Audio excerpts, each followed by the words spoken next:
आइए समझते हैं इस सवाल को। आप जरा ध्यान से देखिए इस सवाल को।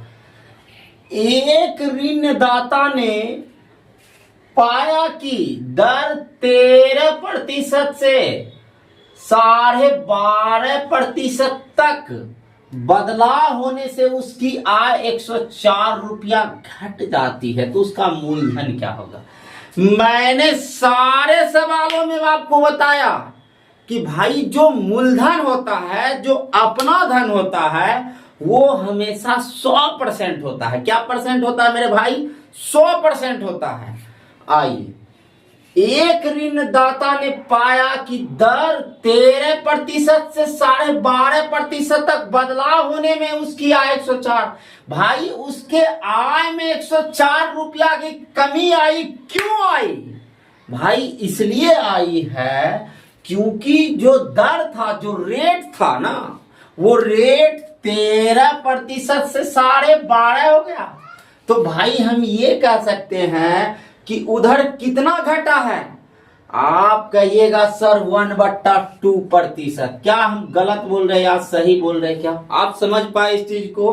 कितना घटा है भाई? 0.5% की कमी आई। हम ये भी कह सकते हैं 13 से 12.5 हो गया, मतलब 0.5% की कमी आई ना। तो भाई 0.5% का वैल्यू कितना के बराबर? 104 के बराबर। क्या आप इस चीज को समझ पाए हैं क्या? तो 1% का वैल्यू कितना? 104/0.5। तो हमें क्या परसेंट का वैल्यू चाहिए? हमें 100 ही चाहिए ना। तो आप 100 से इसको गुना कर दो, आपका आंसर आ जाएगा। 100 से गुना किए, पॉइंट उड़ाए तो ऊपर में एक जीरो और हो जाएगा। आइए, 5 दूना 10, ये कट गया, ये हो गया हमारा 200। आप इसको गुना कर लीजिए, 4 दूना 8, ये हो जाएगा 0, ये हो जाएगा 2, ये डबल 0 चिपका दो। इकाई, दहाई, सैकड़ा, हजार, 10,000, क्या हो जाएगा? 20,800 हमारे क्वेश्चन का राइट आंसर है। क्या आप इस चीज को समझ पाए हैं क्या भाई? 13% की दर 13 से 12.5 हुआ, तभी तो 104 रुपया इधर घट गया। तो भाई मतलब 0.5% का वैल्यू कितना? 104। तो 1% का वैल्यू इतना, तो 100% का कितना? क्या आप इस चीज को समझ पाए हैं क्या? क्या आप इस चीज को समझ पाए हैं क्या? आइए करते हैं नेक्स्ट सवाल। गणित में बढ़िया पकड़ बनाना चाहते हैं ना, तो आप गणित का लैंग्वेज को पकड़िए, आप सवालों के शब्दों को पकड़िए, गणित आपका अपने आप बढ़िया हो जाएगा। हम पूरी कोशिश करेंगे आपको सिखाने का। आइए सवाल। राम ने सीता से 3 वर्ष के लिए 14% की दर से 6300 रुपया उधार लिया। उसने इसमें से कुछ धन मिलाया और 16% की दर से 3 वर्षों के लिए गीता को दिया। इसमें उसको 618 रुपया का लाभ हुआ। तो ज्ञात कीजिए उसने कितना पैसा। देखो मेरे भाई, राम ने 14% की दर से 6300 रुपया ले लिया, ठीक है, और वो ले लिया और कुछ पैसा उसमें से मिला दिया, और मिला करके वह 16% की दर से किसी और गीता को दे देता है, और उसे कितना का लाभ होता है 3 साल में? भाई 618 रुपया।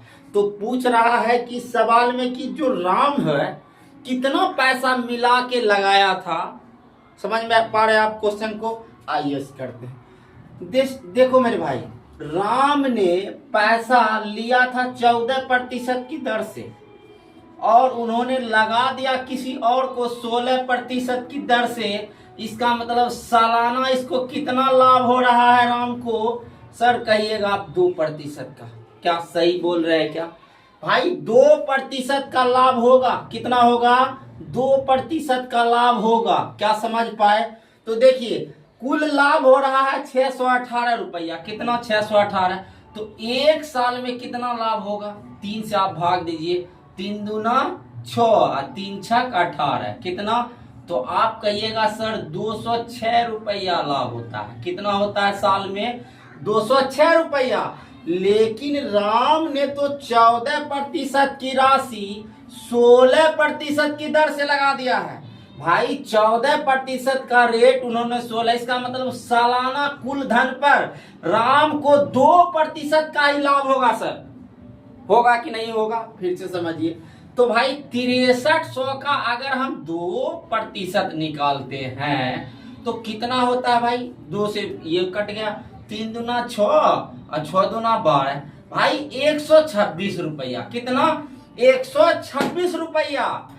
यानी अगर आप इस सवाल को देखें मेरे भाई, तो 14% के दर से राम लिया है और 16% की दर से वो पैसा लगा दिया किसी और को, तो 1 साल में तो उसे 2% मिलेगा ना, 2%।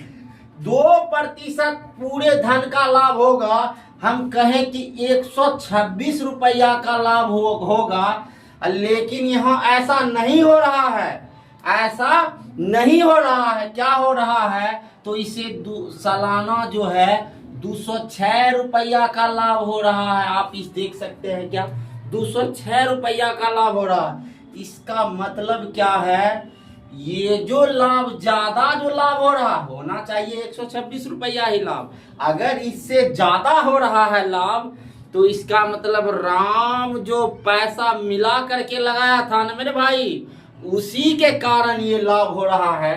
तो आप देख सकते हैं, यहाँ घटा के देखिए, 0 10 में से 2 गया तो 8, 1 में से, यानी 80 रुपया ज्यादा लाभ हो रहा है सर।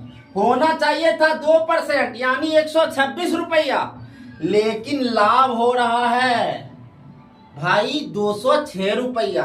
भाई कितना ज्यादा हो रहा है सर, 80 रुपया ज्यादा हो रहा है।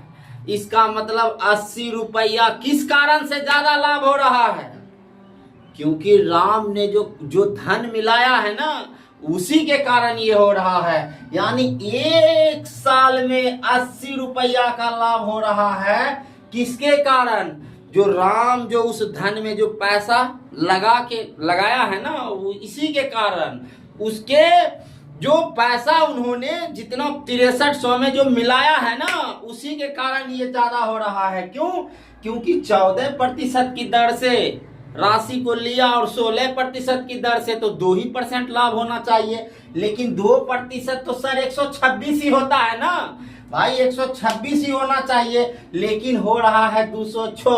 कितना ज्यादा, तो आप कहिएगा सर 80 रुपया ज्यादा। इसका मतलब 80 रुपया इसलिए ज्यादा लाभ हो रहा है मेरे दोस्त, क्योंकि राम ने कुछ पैसा लगाया। तो पूछ रहा है कि कितना पैसा मिलाया था, कितना पैसा मिलाया था मेरे भाई। आप निकाल लीजिए, P गुना R गुना T बट्टा 100, इसी पे रख दो आप। P को मान लेते हैं P गुना R। R क्या है हमारा, तो भैया किस रेट से लगाया था राम ने, 16 के रेट से, गुना T 3 वर्षों के लिए, बट्टा का 100। 1 साल में ब्याज कितना मिल रहा है भाई, 3 साल का ये ब्याज नहीं है, ये 3 साल का ब्याज नहीं है, ये तो 1 साल में। तो 1 साल में कितना ब्याज हो रहा है सर, कहिएगा 80। तो आप यहां से कटाइए, 16 पचे कितना होगा 80, तो P बराबर क्या हो जाएगा 500। इसका मतलब 500 रुपया ही राम ने मिलाया था। क्या आप इस चीज को समझ पाए हैं क्या, हमने निकाल लिया 1 साल में 80 रुपया का ब्याज हो रहा है। ये ब्याज किस लिए है, ये ब्याज इसीलिए है क्योंकि राम ने जो कुछ पैसा लगा दिया ना, इसी के कारण। क्यों, क्योंकि भाई 2% अगर हम देखें तो रेट के हिसाब से तो 2% लाभ होना चाहिए। यहाँ हो रहा है 126 रुपया से 80 रुपया ज्यादा। इसका मतलब 80 रुपया जो सालाना लाभ हो रहा है मेरे दोस्त, राम ने जो पैसा लगाए, तो हमने यहाँ से उसका धन निकाल लिया कि 500 रुपया ज्यादा लगाया। क्यों, हमारा साधारण ब्याज का फॉर्मूला P गुना R गुना T। क्या आप इस चीज को समझ पाए, आइए करते हैं नेक्स्ट सवाल।